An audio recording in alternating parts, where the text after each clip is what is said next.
এই মুহূর্তের সবথেকে বড় খবর, কৃষক বন্ধু প্রকল্পের উপভোক্তাদের কিন্তু ভেরিফিকেশন করার জন্য নতুন করে একটি ফর্ম জমা করতে হবে এডিএ অর্থাৎ এগ্রিকালচার অফিসে। এই বিষয়ে কিন্তু একটি নবান্ন থেকে বিজ্ঞপ্তি প্রকাশ করেছে।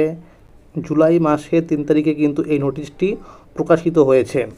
দেখুন নোটিশে কিন্তু দেখুন কি বলা আছে, এটি কিন্তু আপনাদের আমি জানিয়ে দেব। দেখুন এই হচ্ছে কিন্তু ফর্ম, এটি কিন্তু আপনাকে ফিল আপ করে তার সাথে ডকুমেন্ট সহ জমা করতে হবে কিন্তু এগ্রিকালচার অফিসে গিয়ে। তো কিভাবে এই ফর্মটিকে ফিল আপ করবেন, নোটিশে কী বলা আছে সম্পূর্ণ কিন্তু আপনাদের জানানো হয়েছে, তাই ভিডিওটি সম্পূর্ণ দেখুন। দেখুন বলা হয়েছে বিষয়, কৃষক বন্ধু নতুন প্রকল্পের যাচাই, তথ্যের যৌক্তিকরণ এবং পুনঃবৈধতা যাচাই রিভ্যালিডেশন। রাজ্য সরকার সিদ্ধান্ত নিয়েছে যে কৃষক বন্ধু নতুন প্রকল্পের আর্থিক সহায়তা শুধুমাত্র প্রকৃত ও যোগ্য কৃষকদের কাছে পৌঁছানোর জন্য সমস্ত বর্তমান সুবিধাভোগীর তথ্য পুনরায় যাচাই করা হবে। দেখুন 1 নম্বরে বলা হয়েছে কৃষক বন্ধু নতুন প্রকল্পের তথ্য পিএম কিষাণের তথ্য ভাণ্ডারের সঙ্গে মিলিয়ে দেখা হবে।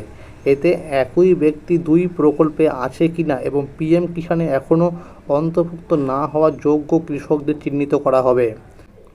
এরপরে 2 নম্বরে বলা হয়েছে মাঠ পর্যায়ে যাচাইয়ের সময় সুবিধাভোগী ও তার স্বামী স্ত্রীর তথ্য সংগ্রহ করা হবে, যেমন ব্যাংকের অ্যাকাউন্টের তথ্য, আধার নম্বর, ভোটার কার্ড, জমির তথ্য।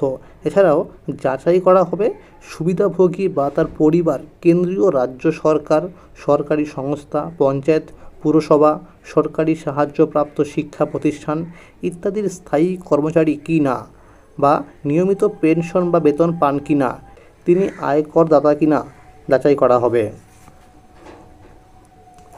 এরপর দেখুন 3 নম্বরে বলা হয়েছে যেসব সুবিধাভোগী মৃত, অন্যত্র স্থানান্তরিত, ভোটার তালিকা থেকে বাদ পড়েছেন, এএসটিডি তালিকায় রয়েছেন অথবা এসআইআর 2026-এর সময় অনুপস্থিত ভোটার হিসাবে চিহ্নিত হয়েছেন, তাদের তথ্য কৃষক বন্ধু পোর্টালে চিহ্নিত করা হবে।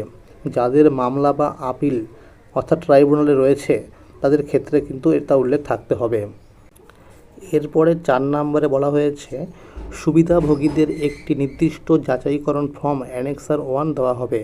পূরণ করা ফর্মের সঙ্গে জমা দিতে হবে সুবিধাভোগী ও তার স্বামী স্ত্রীর আধার কার্ডের ছবি, জমির রেকর্ড এর ফটোকপি, উভয়ের এপিক কার্ড অর্থাৎ ভোটার কার্ডের ফটোকপি, ব্যাংকের পাসবুক বা অ্যাকাউন্টের ফটোকপি। এরপরে 5 নম্বরে বলা হয়েছে সম্পূর্ণ আবেদন যাচাই করে পোর্টালে আপলোড করা হবে। যাচাইকরণকারী আধিকারিক সুপারিশ করবেন এবং চূড়ান্ত অনুমোদন বা বাতিলের জন্য সংশ্লিষ্ট কর্তৃপক্ষের কাছে পাঠাবেন। এরপরে 6 নম্বরে বলা হয়েছে জেলা শাসক, ডিএম বা বিডিও এই কাজ দ্রুত শেষ করার জন্য প্রয়োজনীয় জনবল ও প্রশাসনিক সহায়তা দেবেন। পর্যাপ্ত জনবল থাকলে 4 সপ্তাহের মধ্যে এই যাচাই শেষ করার লক্ষ্যে রাখা হয়েছে। 7 নম্বর মাঠ পর্যায়ে যাচাই শেষ হওয়ার পর আরও প্রযুক্তিগত যাচাই করা হবে, যেমন ডুপ্লিকেট নাম আছে কি না, আয়কর যাচাই করা হবে, জমির রেকর্ড যাচাই করা হবে, পিএম কিষাণের তথ্যের সঙ্গে মিলিয়ে দেখা হবে, আধার ও এনপিসিআই যাচাই করা হবে, সরকারি চাকরি বা পেনশন যাচাই করা হবে, অর্থাৎ আপনার ব্যাংকের অ্যাকাউন্টের সঙ্গে ডিবিটি লিঙ্ক আছে কি না সেটাও কিন্তু দেখা হবে। এরপরে 8 নম্বরে বলা হয়েছে কৃষি দপ্তরের নির্দেশ অনুযায়ী পোর্টালের প্রয়োজনীয় পরিবর্তন ও প্রযুক্তিগত প্রস্তুতি নেওয়া হবে।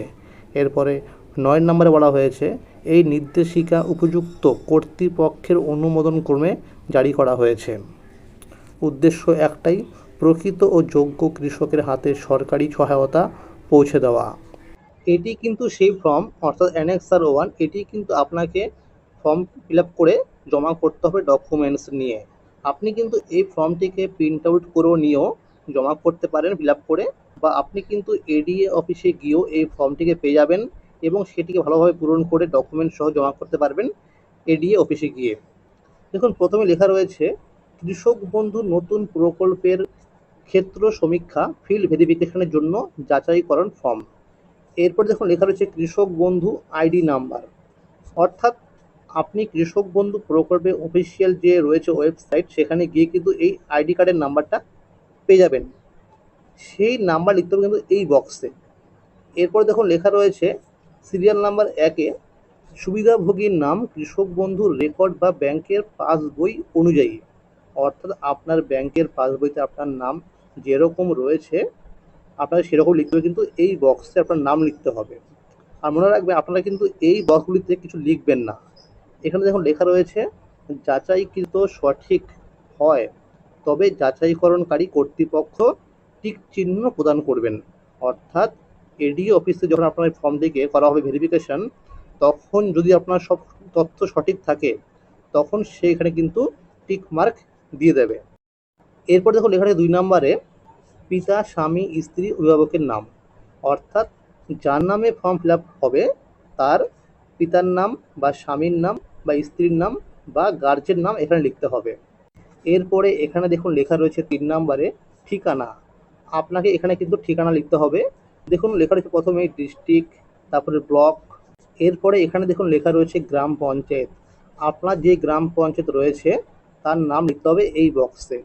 এরপরে দেখুন লেখা রয়েছে মৌজা বা গ্রাম, আপনার গ্রামের নাম এখানে লিখতে হবে। এরপরে দেখুন লেখা রয়েছে এ বেনিফিশিয়ারি ডিটেলস। অর্থাৎ দেখুন লেখা রয়েছে 4 নম্বরে ব্যাংকের বিবরণ বা ব্যাংক ডিটেলস। অর্থাৎ আপনি যে ব্যাংক অ্যাকাউন্টে কৃষক বন্ধু প্রকল্পে টাকা পান সেই ব্যাংকের তথ্য এখানে লিখতে হবে। দেখুন প্রথমে লেখা রয়েছে ব্যাংক ও শাখার নাম। এখানে আপনি লিখবেন কিন্তু ব্যাংকের নাম এবং সেই ব্রাঞ্চের নাম এই বক্সে লিখে দেবেন একসঙ্গে। এরপরে দেখুন লেখা রয়েছে আইএফএসসি কোড নাম্বার। আপনার যে ব্যাংক অ্যাকাউন্টের নাম্বার রয়েছে সেই ব্যাংকটির আইএফএসসি কোড এখানে লিখতে হবে। এরপর দেখুন লেখা রয়েছে অ্যাকাউন্টের নাম্বার, আপনার ব্যাংকের অ্যাকাউন্টের নাম্বার লিখতে হবে এই বক্সে। এরপর দেখুন লেখা রয়েছে আধার সংযুক্ত মোবাইল নাম্বার। আপনার আধার কার্ডের সঙ্গে যেই মোবাইল নাম্বারটি লিঙ্ক করা রয়েছে সেই নাম্বারটি দিতে হবে এই বক্সে। এরপরে দেখুন লেখা রয়েছে 6 নম্বরে আধার কার্ডের নাম্বার। আপনারা কিন্তু আধার কার্ডের নাম্বার লিখতে হবে এই বক্সে। এরপরে দেখুন লেখা রয়েছে এপিক কার্ড অর্থাৎ ভোটার কার্ডের নাম্বার এই বক্সে লিখতে হবে। এরপর দেখুন লেখা রয়েছে 8 নম্বরে এএসডিডি তালিকাভুক্ত কিনা। যদি আপনি এখানে হন তাহলে এখানে ইয়েস করে দেবেন, আর না হলে নো করে দেবেন। এবং দেখুন লেখা রয়েছে 9 নম্বরে পিএম কিষাণের সুবিধাভোগী কি না। আপনি কি পিএম কিষাণ প্রকল্পে টাকা পান? যদি হ্যাঁ হন তাহলে ইয়েস লিখবেন, আর না হলে এখানে নো লিখে দেবেন। এরপর দেখুন লেখা রয়েছে 10 নম্বরে প্রধান পেশা কৃষি, কেন্দ্রীয় সরকার, রাজ্য সরকার, সংবিধিবদ্ধ সংস্থা, সরকারি প্রতিষ্ঠান, পঞ্চায়েত, পৌর সংস্থা, স্থানীয় সংস্থা, সরকারি সাহায্যপ্রাপ্ত শিক্ষা প্রতিষ্ঠান বা অনুরূপ কোনো প্রতিষ্ঠানের স্থায়ী কর্মী যিনি নিয়মিত বেতন বা পেনশন পাচ্ছেন। তো যদি আপনি এখান থেকে যে কোনো একটি হন তা এখানে তার কিন্তু ডিটেলস লিখে দেবেন। আর যদি আপনি শুধুমাত্র ফার্মার হন তাহলে কিন্তু এই বক্সে লিখে দেবেন যে কৃষিকাজ করেন। এবং দেখুন লেখা রয়েছে 11 নম্বরে জমির বিবরণ। আপনার জমির যে রেকর্ড রয়েছে সেটা কিন্তু নিচের এই বক্সগুলোতে লিখতে হবে। দেখুন লেখা রয়েছে 11 নম্বরে 11 কতে জেএল নাম্বার। আপনার জমির দলিলে যেগুলো লেখা থাকবে জেএল নাম্বার এখানে লিখতে হবে, খতিয়ান নাম্বার এখানে লিখতে হবে এবং দাগ নাম্বার অর্থাৎ প্লট নাম্বার এইখানে লিখতে হবে। এবং দেখুন এখানে জমির পরিমাণ একর, আপনার কত একর জমি রয়েছে এটা কিন্তু এই বক্সে লিখতে হবে। এবং দেখুন লেখা রয়েছে 11 নম্বরে স্বত্বলিপি বা আর এর তারিখ, খতিয়ানের তারিখ, ডেট অফ আর খতিয়ান ডেট। আপনার জমির যে রেকর্ডের তারিখ রয়েছে এটা কিন্তু এখানে লিখতে হবে। মনে রাখবেন যে পিএম কিষাণ কিন্তু যে রয়েছে প্রকল্প সেখানে কিন্তু 2019 সালের 1 ফেব্রুয়ারির আগের জমির রেকর্ড থাকতে হবে, তবেই কিন্তু সে পিএম কিষাণ প্রকল্পে আবেদন করতে পারবে। এরপর দেখুন লেখা রয়েছে 11 নম্বরে জমির দখলের ধরন, ক্রয়, উত্তরাধিকার সূত্রের নামজারি বা হস্তান্তর বা অন্যান্য, যেটি আপনার ক্ষেত্রে হবে সেটি এখানে লিখে দেবেন। অর্থাৎ জমিটি কি আপনার নামই রয়েছে কিনা বা আপনাকে বা আপনার পিতা বা মারা গেছে তার জমিটি আপনার নামে করেছেন কিনা এটা কিন্তু এখানে লিখতে হবে। এরপর দেখুন লেখা রয়েছে 12 নম্বরে, আয়কর প্রদানকারী কিনা, হ্যাঁ বা না। আপনি কি ইনকাম ট্যাক্স পে করেন? ইয়েস হলে এখানে ইয়েস করবেন, আর না হলে এখানে নো করে দেবেন। এরপরে দেখুন লেখা রয়েছে 13 নম্বরে, স্বামী স্ত্রীর নাম এখানে লিখে দেবেন। এরপর দেখুন লেখা রয়েছে ব্যাংকের বিবরণ, অর্থাৎ এখানে আপনি যার নাম লিখবেন এখানে কিন্তু তার ব্যাংকের ডিটেলস লিখতে হবে এবং সেই ব্যাংকের শাখার নাম এবং ব্যাংকের নাম এখানে লিখতে হবে এবং সেই ব্যাংক অ্যাকাউন্টের আইএফএসসি কোড, অর্থাৎ সেই ব্যাংকের যে আইএফএসসি কোড নাম্বার রয়েছে এখানে লিখতে হবে এবং সেই অ্যাকাউন্টের নাম্বার লিখতে হবে এই বক্সে। এবং দেখুন লেখা রয়েছে আধার সংযুক্ত মোবাইল নাম্বার, অর্থাৎ এখানে আপনি যার নাম লিখবেন স্বামী স্ত্রীর নাম, তার আধার কার্ডের সঙ্গে যে মোবাইল নাম্বারটি লিঙ্ক রয়েছে সেই নাম্বার লিখতে হবে এই বক্সে এবং তার আধার কার্ডের নম্বর লিখতে হবে এখানে এবং তার ভোটার কার্ডের নাম্বার লিখতে হবে এবং সেই ব্যক্তি কি কৃষক বন্ধু প্রকল্পে টাকা পান কি না, যদি ইয়েস হয় তো ইয়েস লিখবেন আর না হলে এখানে নো লিখে দেবেন।